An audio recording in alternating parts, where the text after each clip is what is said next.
Hey, how's it going? Chris for Hijacked Health. Today I want to give you guys some information that I really hope can help you guys if you've got issues with acne. I had really bad acne while I was growing up, throughout high school, and all the way up until probably only a year or so ago, and I'm 31 years old. So I had a really tough time growing up, and I was very introverted. I had terrible confidence. I wasn't seeing really any girls. I just wanted to stay at home. I didn't really want to talk to anybody. So I'm hoping that I can share something with you today that will prevent you from going through a lot of the pain that I have. Whilst other people grew out of acne, mine just continued and got worse. I didn't understand what was going on. I thought maybe I had a genetic predisposition to acne because I knew my mum had acne and my sister had acne also. So I thought, well, it must just be genetic. And then it wasn't until I started exploring through my naturopath and just doing a lot more research and reading on my own that I found out really it's an inside problem that can be fixed with so many factors that you wouldn't even believe that it's possible. I knew I needed to fix the problem at the root, and that's where I started looking. I've got an IT background, and I knew from a problem-solving point of view, you need to look at things and address things from the root cause. So many of the approaches these days to fix acne are just a symptom-based approach. Putting topical cream on, all these things, they're all external things that are treating the outside problem, the actual symptom, which is the acne. But when you think about it, acne is just your body screaming at you, telling you, hey, I've got a problem inside, could you please address it? So that's how I really look at acne now. I don't say, oh God, I've got acne, like, you know, what the hell's going on? It's like, well, I don't stress about the acne itself. I just think logically, okay, what inside my body has happened to trigger this acne? And when you think about it like that, you can go into problem-solving mode and don't get so reactive and stressed about it, and we can find the root cause. So that's what I'm going to do today. I'm going to go through a bunch of the root causes, the things that are fundamental to clear up your skin. At least for me anyway, they were fundamental to me, and I'm really hoping that you can apply some of these to your life and just save yourself so much of the pain and embarrassment and all of that that goes hand in hand with acne. So let's get into it. The first thing that I did was I healed my microbiome. Now when I say microbiome, I'm talking about the bacteria of your body. This can be the bacteria inside your cells, and this can be the bacteria inside your gut. This is super important because, I mean, everything in this video is going to be somehow related to the microbiome. The gut contains 100 trillion bacteria of 1,000 different species. It constitutes 90% of the total number of cells in the body. We have a symbiotic relationship with bacteria, and they perform many critical functions, such as creating electrical energy, influencing metabolism and digestion, preventing disease and strengthening immunity, protecting us against pathogens, producing neurotransmitters and regulating mood, and manufacturing vitamins. Here's a pretty interesting fact. There's actually something called the vagus nerve that connects the brain and the gut. And they actually call the gut now the second brain, because there's more or less a two-way or a bidirectional signaling that's going on. It can be done to actually increase the good quality bacteria. What I've done personally is I've taken a broad spectrum probiotic daily. This has around 10 to 15 different strains of bacteria. I've been eating kimchi and sauerkraut every day with my breakfast. I've also been using kefir products. So there's a lot of products with kefir in them.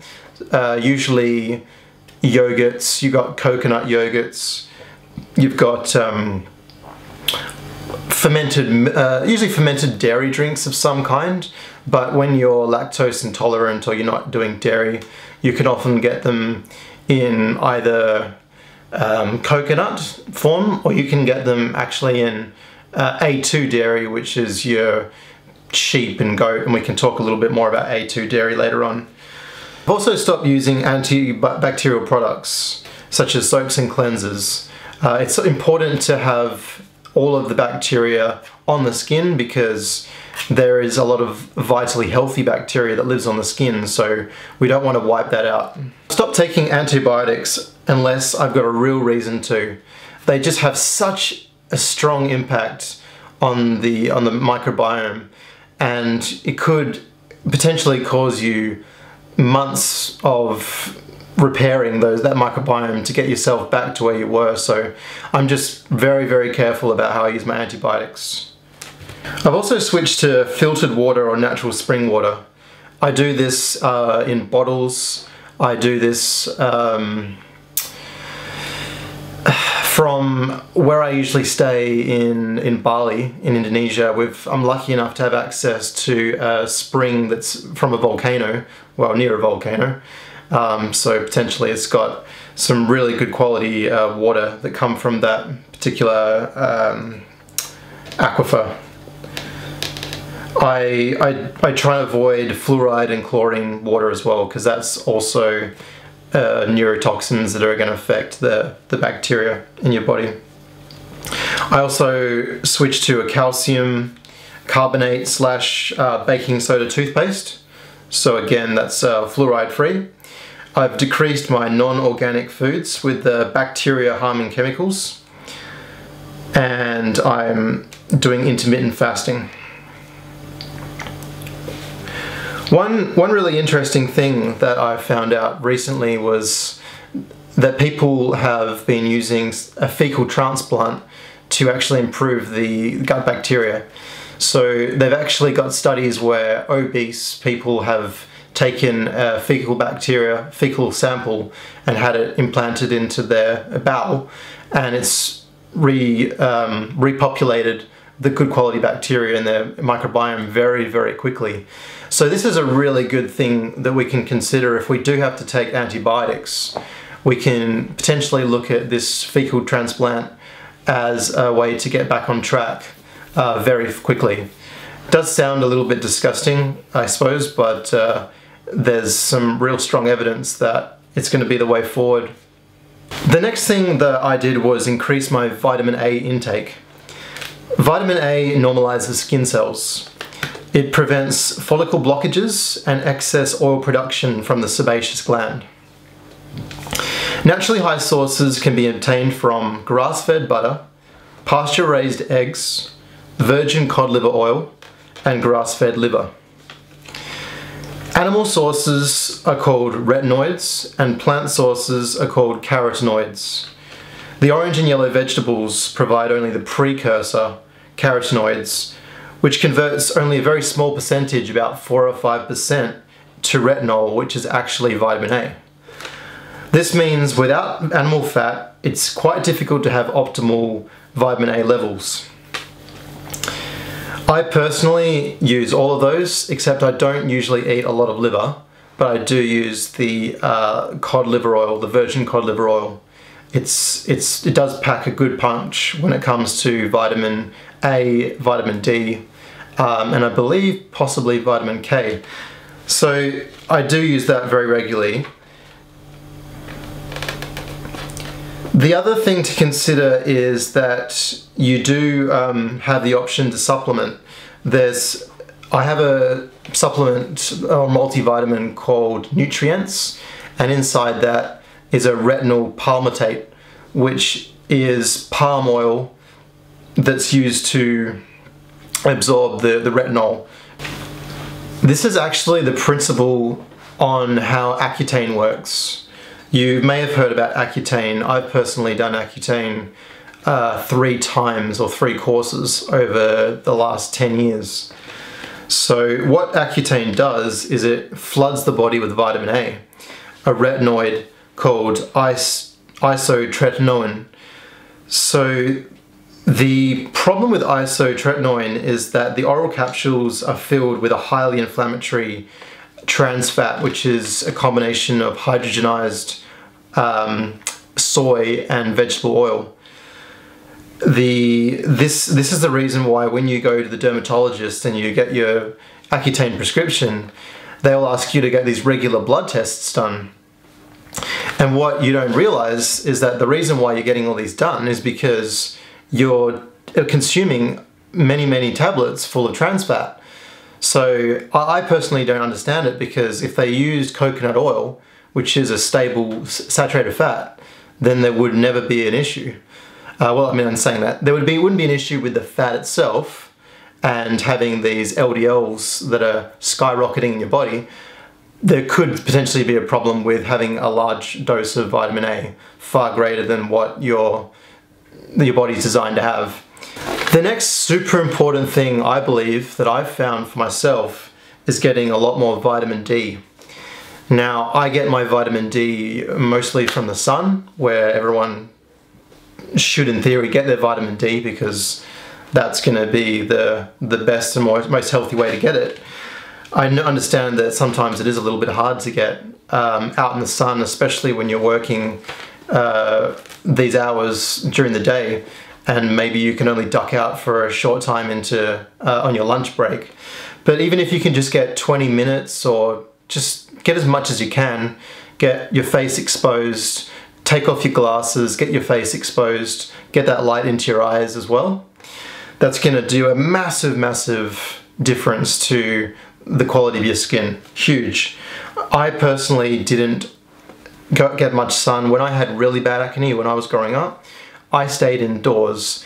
I was just a computer geek. I played World of Warcraft all day and all night, and I did not get much sun. So after I moved to a more, well, I live in Australia, we've got a lot of sun here, but I've moved to Indonesia on my time off, and I make sure I get 1 hour every morning, full exposure as much as possible, as much as I don't want to scare anyone off, but I'll get my shirt off, get the sun exposed all over my body, and I make sure I do this early. Try and get this done before 9 or so o'clock, 9 AM.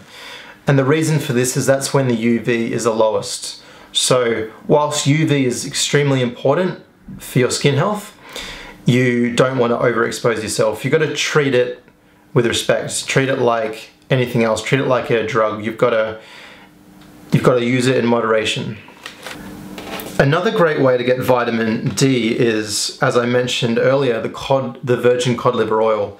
This has a really nice vitamin A and vitamin D ratio. Huge factor in my acne would have been my stress and anxiety. I had my cortisol levels tested, and they were absolutely off the charts. I have been seeing a naturopath for the last 2 years, roughly, and one of the first things we did saliva tests. So this happens in the AM, happens about noon, and then it happens in the PM before bed. And mine were really shockingly bad. I was using beta blockers during the day to try and slow down my brain waves and chill me out, because I was just losing the plot. And I was taking temazepam at night to try and get some good quality sleep. But of course, if you've tried temazepam, you probably realized that good quality sleep may happen, but when you wake up, you feel absolutely terrible. So how did I transform my stress into Zen? The first thing was I took a very strong zinc and B6 supplement to treat what I found out I had, which was called pyroluria. Pyroluria is, as I understand it, an inflammatory ring that is created from stress that pulls out your copper, your zinc, and your B6. And the main issue with this is that those are fundamentally so critically important to the neurotransmitters working correctly. So this is, I believe, why I had such bad problems with my mood and depression and these kinds of things. I felt immediately much better after I started taking that supplement. So that's definitely something to take into consideration, getting tested for that through your naturopath or your functional medicine doctor. Another great product that I used was called Nero Calm. Nero Calm contains a lot of Peruvian and Chinese herbal plants, remedies, and one that I noticed was passion flower, which studies are saying that it increases the neurotransmitter GABA, which is kind of like your brain's natural Valium. So that's something that's definitely important to have the right amount of. Other things that are extremely important to me now are my meditation practice. I do 20 or so minutes of that every morning. My yoga practice, when I'm in Bali, I do that for 1.5 hours every morning. And when I'm at work, I'll do that at least once or twice with a group of friends. So that's really, really nice just makes me feel just so much better, so much better. The other thing I've been doing is going on long walks. The reason why I do long walks is because things like running actually will raise your cortisol.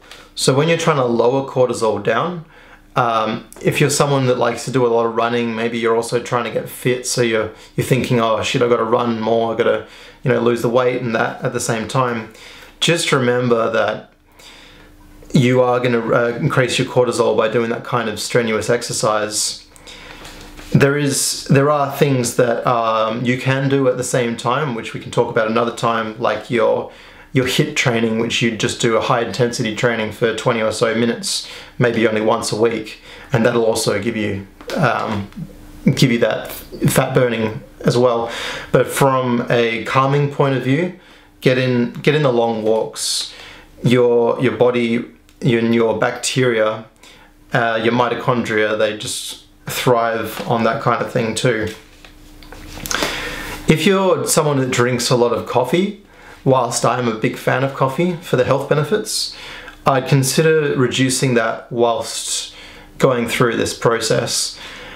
You can replace, by getting your sun in the morning, you'll actually increase the cortisol naturally, so you'll find that you just won't be as tired in the morning. So just potentially lay off the coffee for a little while, or look at the decaf options. Improving your sleep hygiene. This has to be one of the most important things you could do for your life in general. Most of us get really, whilst we might get the 8 hours or so of sleep that we're told is the recommended amount, there's a big difference between good sleep and terrible sleep. We sometimes wake up after 10 hours and we still feel like we haven't slept hardly. This is because of the quality of the sleep. Now, the things that I've been using to improve the quality of my sleep have been to, for a start, I try and sleep and wake around at the same time every day. This is not always easy for me, just because of the sort of lifestyle that I live. Working for a week and then going away for a week. I do have a set time that I have to wake up. So I mean, I do make a slight excuse there because I could get up a little bit earlier while I'm away, but I like waking up naturally with the sun or when I'm away, because I have the option to do that. But that is something that take into consideration for yourself. The other thing that I'll use is melatonin at night. I don't always use this now, but this was hugely effective for me while I was going through this high cortisol period. I use melatonin every night. I use a sublingual and another one which is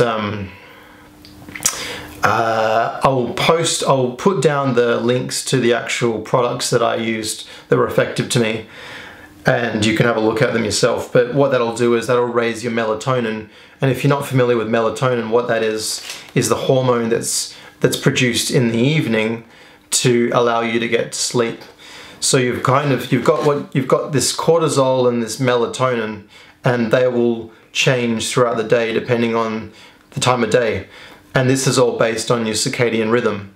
So this is why the circadian rhythm, which is your 24-hour sleep and wake cycle, there should be a cortisol going up and a melatonin coming down.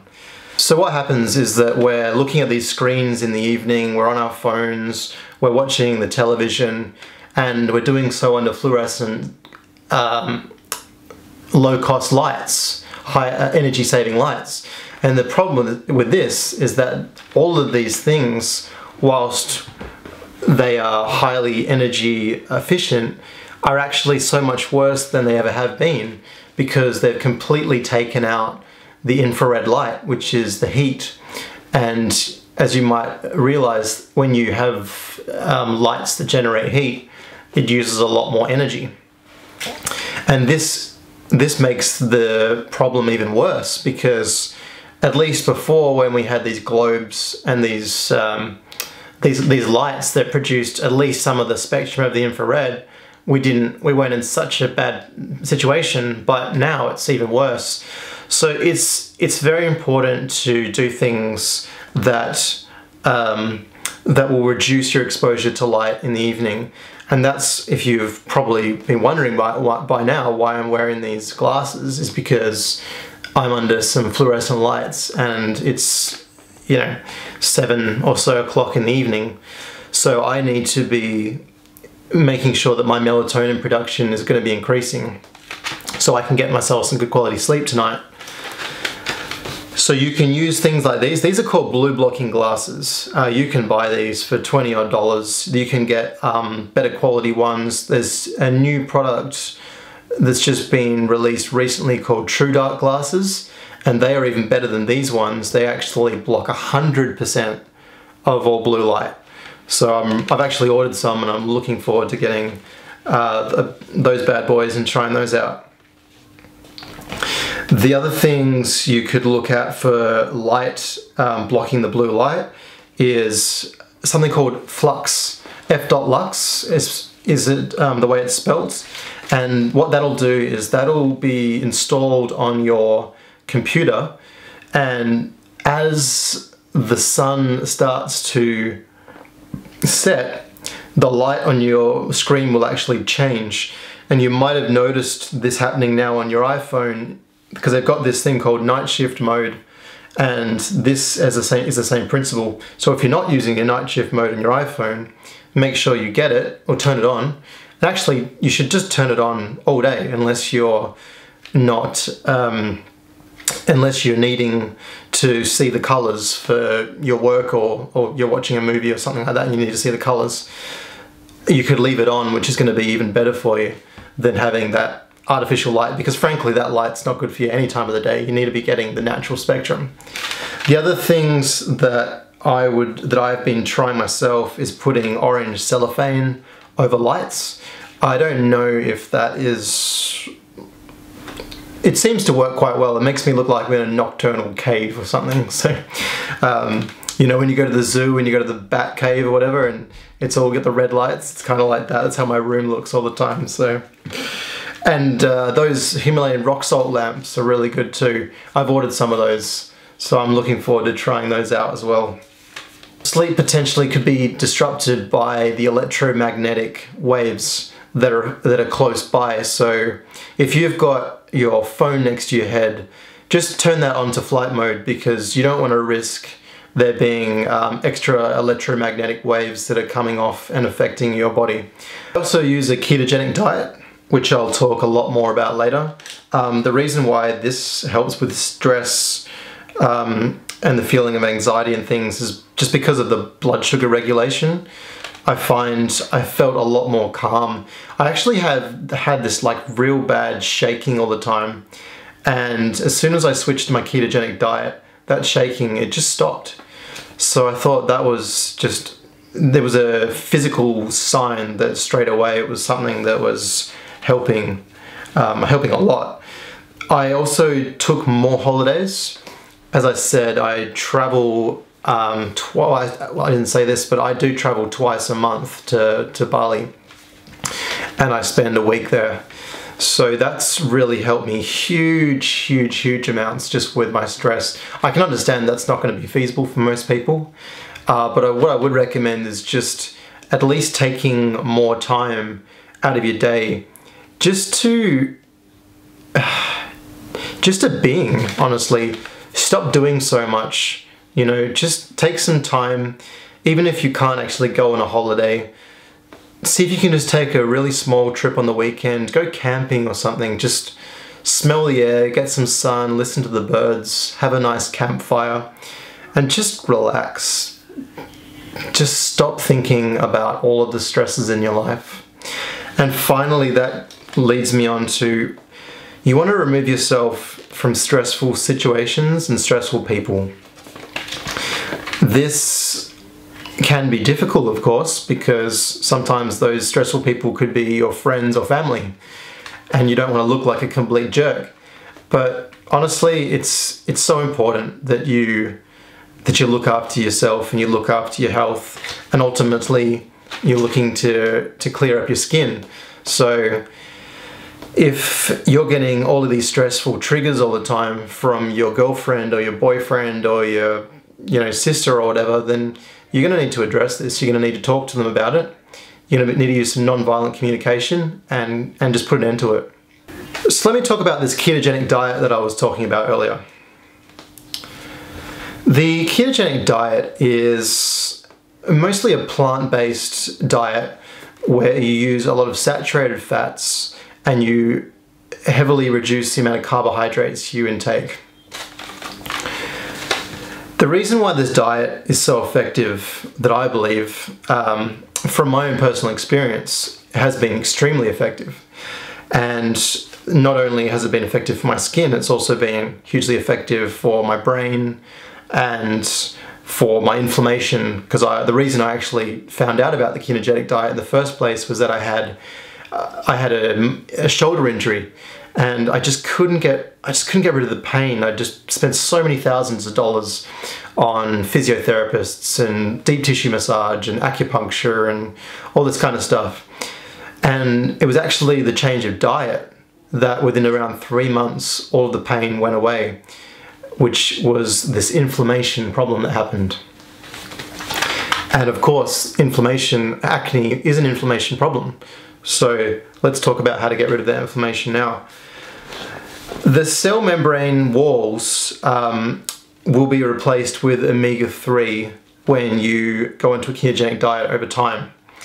The reason for this is that your cells are continually rebuilding themselves all over and over and over again. And they're going to be looking for something, a fatty acid, to make that membrane out of. So whatever is available is what's going to be used. If your body is full of omega-6 fats from vegetable oil, from canola oil, from seed oils and things, and from heavy grain diet, that's what your body's going to make your cell membranes out of.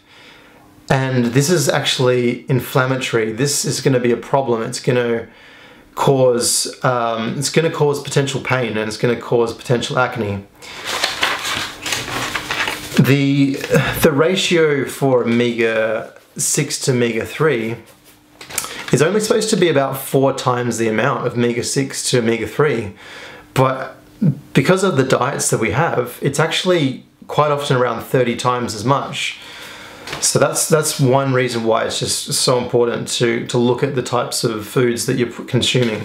The reason why ketogenic diet is going to be effective is because you're no longer really consuming GMO foods, which are your wheat, your corn, and your soy.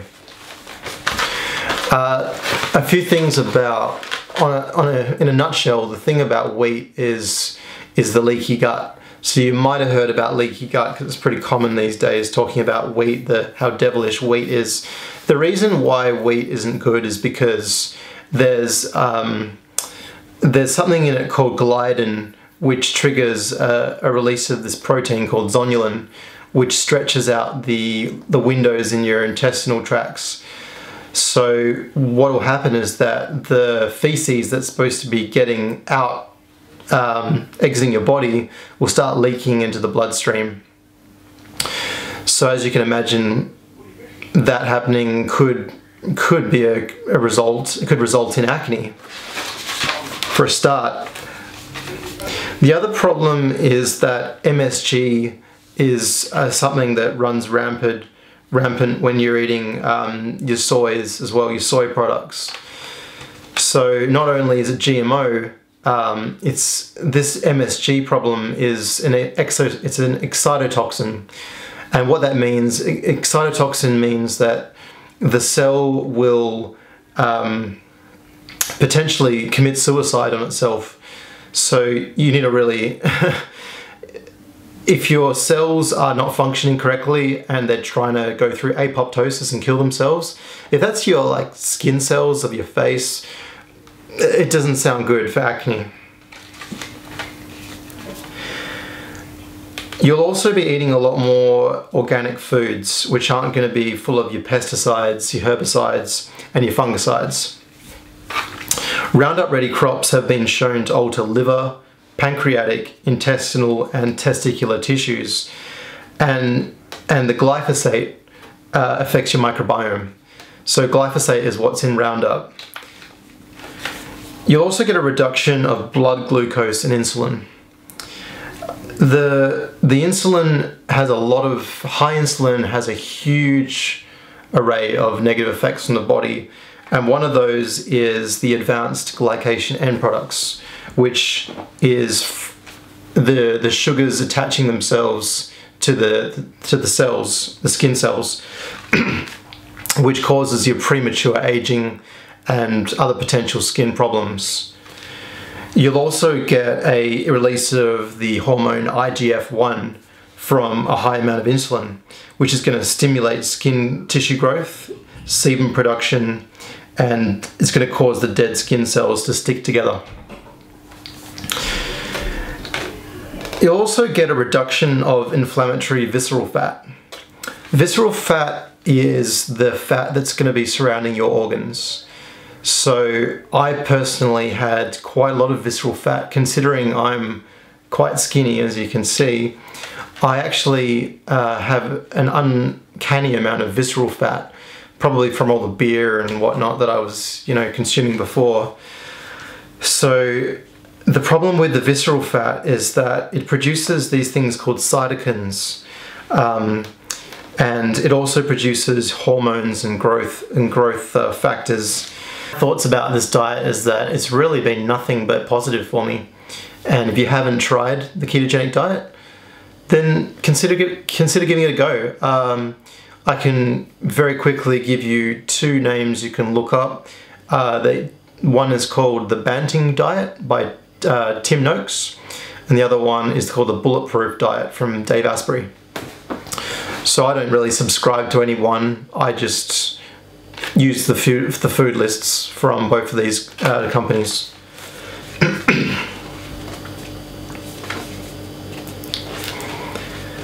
Another thing that I believe has helped a lot with my acne is stopped eating the pasteurized cow's dairy. The major protein fractions of cow's milk are 80% casein and 20% whey protein. Casein increases IGF-1, which, as established, is going to be problematic for your skin, and the whey protein dramatically increases your insulin levels. Again, this is going to cause you skin problems. I personally tolerate sheep and goat's milk really well, and I think it's because it's an A2 protein, an A2 casein. If you do like cow's milk, there is an option which we call it bath milk in Australia, and I think that this is better because it's from Jersey cows, which apparently make the A2 milk, and because you can get this unpasteurized, you're going to have the living raw enzymes in the milk, and that's going to help break down the milk properly.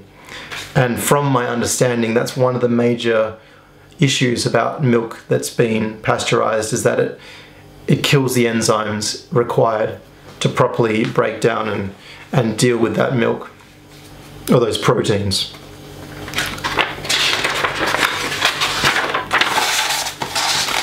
The next thing that you're probably not going to like too much, if you're most people on the planet, is reducing alcohol intake. I reduced my alcohol intake by quite a lot. I was drinking quite heavily throughout my life. I've only really in the last couple of years slowed down, since I've been leading a lot more of my life's been going more in the personal development direction, and I just don't really have time for hangovers anymore. And I've found that by reducing or more or less stopping drinking, it's had a huge impact on my skin health. For some reason, alcohol I'd almost always wake up with acne after I'd drunk alcohol. And I actually thought it was probably either the gluten in the beer, the mold and preservatives in the wine, or the sugars in the chicks drinks, or the mixer drinks, as we call them. So, which is quite likely possible, but the other consideration is that the liver converts alcohol to acetaldehyde, which is highly toxic even in low concentrations. And alcohol has been found to diminish levels of antioxidants, including glutathione, which is your liver's master antioxidant, increase the cell damage and death, decreasing vitamin A and vitamin E, which are two essential vitamins for your skin health, and increasing the oxygen utilization by liver cells, which means you're going to have less oxygen available to other important cellular functions. And the last thing is that it triggers the immune response. The other thing I did was kicked my social smoking. I was never a heavy smoker or anything like that, but when I went to Bali, I used to always enjoy the Gadangarams cigarettes, they're clove cigarettes, and I'd bring them home with me, and I'd have them now and again over a few drinks normally. And other than the obvious toxic chemicals, there's a few things that could be associated with poor skin health. And one of those is that the studies are showing that it increases the adrenal androgens. And this is things like your testosterone. So if you've ever seen some of these testosterone junkie dudes, these steroid junkie dudes in the gym, often they've got like quite bad acne, especially you know, when they're wearing the singlets on their back, you see the bad acne. So that if that's a possibility that happens from cigarettes, then that's obviously a possibility that you could get acne from smoking. The other thing that I read it does is that it can give you hyperinsulinemia, which is a condition in which there are excess levels of insulin circulating in your blood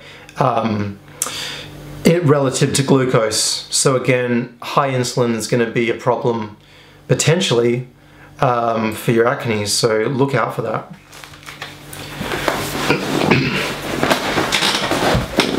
One thing that you probably haven't ever heard of, if you've ever watched any other videos on YouTube about getting rid of your acne, and this is more for the men out there, is actually reducing the frequency that you ejaculate. I personally have reduced my ejaculation to, I try not to do it any more than sort of once a month. The reason why this is, according to Mantak Chia, in his book, The Taoist Secret of Love, Cultivating Male Sexual Energy, is that 25 to 40% of our energy taken in through food, air and sunlight is used to manufacture sperm and maintain sexual readiness. The energy loss over long periods of time weakens the physical health of the male, gradually robbing the male's power to rejuvenate itself. Production of this nutritionally rich substance requires an enormous amount of raw materials. The reproductive glands receive these raw materials from the bloodstream, and then the blood withdraws these precious elements from every part of the body, including the brain. Every organ pays a heavy tribute to the glands that produce the sexual seed. Frequent loss of sperm depletes the body systems of their most precious nutrients and speeds the inevitable physical decline into old age. Retaining the seed within the body is the first step to reversing this cycle in which the male pays an unnecessarily stiff price for sexual satisfaction. So what you got from that is that if you think about it, if you're ejaculating on a daily basis or every few days, and your body is having to reproduce the semen every time, and it's taking out all those nutrients out of the blood, and then the blood needs to find more nutrients, so it's just taxing those out of the body. So you're eating all this good food. I mean, if you're on a good quality diet, you're eating all your vegetables, eating all these good quality fats and getting all these minerals and vitamins, and then you're losing so much of it because being able to have children and repopulate the planet is one of the fundamental core roles that we have on that we're designed to do. So it's going to be imperative that the body always maintains that sexual readiness, always has enough sperm to reproduce if necessary. So do you want to have all of your nutrients just being washed out into tissues and down the drain every day? That's something to consider a lot about, because I personally have seen a massive difference in the quality of my skin since I've reduced the frequency of this.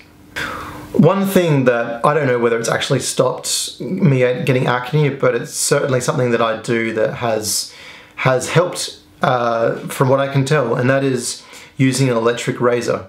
I always used a close shave, a standard razor blade, which obviously gives you a much finer, closer shave. But what I found is that I often had, I was cutting myself, or I was really irritating the skin a lot. So with the electric razor, you really remove all of the irritation, the possibilities of that, cutting yourself. And nowadays, I find that, most people have got hipster beards anyway, so you got a little bit of stubble, no one's gonna care. I personally use the long hair setting on the Braun Series 3, which is just a waterproof one, pretty cheap, it was less than $100. The final thing that I've been doing is affirmations. Now, affirmations are something that's pretty popular these days for, believing that you're healthy, you're wealthy, and you're wise, as they say. So I just told myself a lot that I've got clear and beautiful skin and that my skin's nice and healthy. I don't know whether this really did anything. It's not something that you can measure, is it? But I use affirmations for everything else in the rest in my life, and it really changes my outlook on things. And one of the main problems with having acne is that we go into these horrible thought processes and these spirals of negative thinking and depression and things like this because we just hate the look of it. So at least, even though you might be observing that you still have the acne, when you tell yourself that you have gorgeous, beautiful skin, you really start believing it. There's something called psychocybernetics that essentially is a system of reprogramming your brain. And if you can reprogram your brain to believe that you've got good skin, good quality skin, then who knows, you may well create your own reality and it'll happen. So there's been more crazy things that have happened, and certainly I find that the reality that I get is often a manifestation of what I've been thinking about. Just on the treatments that I've tried, I just wanted to tell you, I've already told you about Accutane and my thoughts on Accutane, which I highly do not recommend at all. But also the lesser evil ones, which are your topical creams and your antibiotics, which, well, actually the antibiotics is pretty damn evil in my opinion. And I've also talked about that to some degree.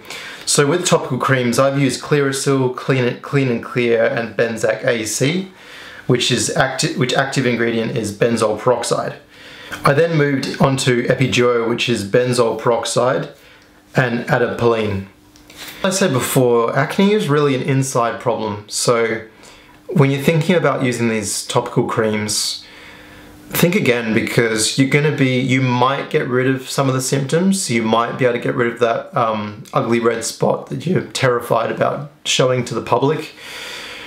But to what end? To what end? Because you've just treated the symptom. Tomorrow you're going to have a new one. The next day you're going to have a new one. The day after that you're going to have a new one. So save your money and use it on organic food. Use it on something that's going to be... Use it on your virgin cod liver oil. Use it on something that's going to help your insides.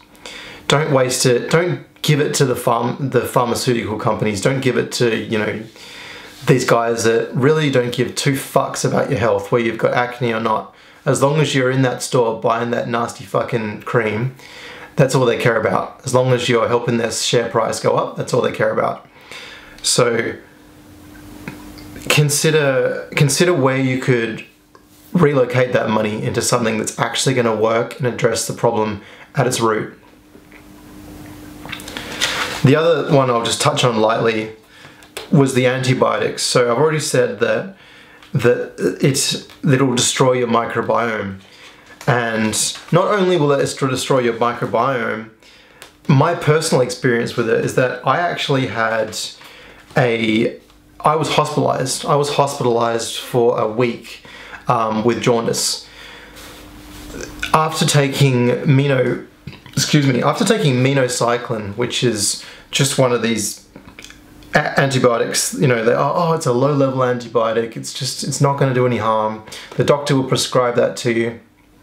You take that and you might get a slight increase in your skin. Your skin will look a little bit better for a little while, but what will happen is, because it'll be killing off the bacteria, it might kill off some of the bacteria, like your P. acnes bacteria that's going to be causing inflammation, but over time it's going to also destroy the good bacteria, and you're just going to get even worse skin after that. And I'm not just telling you that. It's not my belief, it's that I use them for like 10 years, so I know firsthand that it does fuck all, so don't use it. And yeah, so I was hospitalized by this thing. Now, one of the reasons why I personally may have been affected is that I've got something called Gilbert Syndrome, which is one of my liver's pathways which processes bilirubin. Was affected. So I had an inflamed liver, the pathway was affected even further, and I had, as a result, bilirubin is what causes the yellowness in jaundice patients. And lastly, the 3 antibiotics that I used were minocycline, as I said, doxycycline, and tetracycline. So the next time the doctor suggests using some of those, just remember that you have a potential, while a small chance, you have a potential of being hospitalized, and you will likely get your acne back. So thanks so much, guys, if you have made it this far. Thanks so much for watching. I really hope that you got some value out of this. The pain, I understand very deeply the pain of acne, the embarrassment that it can cause, and frankly, just the actual pain. Sometimes these cystic nodules, they'll be implanted somewhere horrible, like under your armpit, you know, in your neck or in your ear or wherever. And it's just very, very painful. It's painful emotionally and it's painful physically. So I hope that some of these things have resonated with you. Maybe you haven't heard about some of them and you want to go apply them to your life. If there's anything here that I might have missed, please feel free to drop a comment down and just give me a question, and I'll more than happily answer it for you guys. And if this helps at all, please just share it with somebody else, because we want to share the love and help everyone else with their skin issues and heal them and let them heal themselves from the inside out and stop supporting all these drug companies. So thanks so much, guys. Have a great day. Catch you later.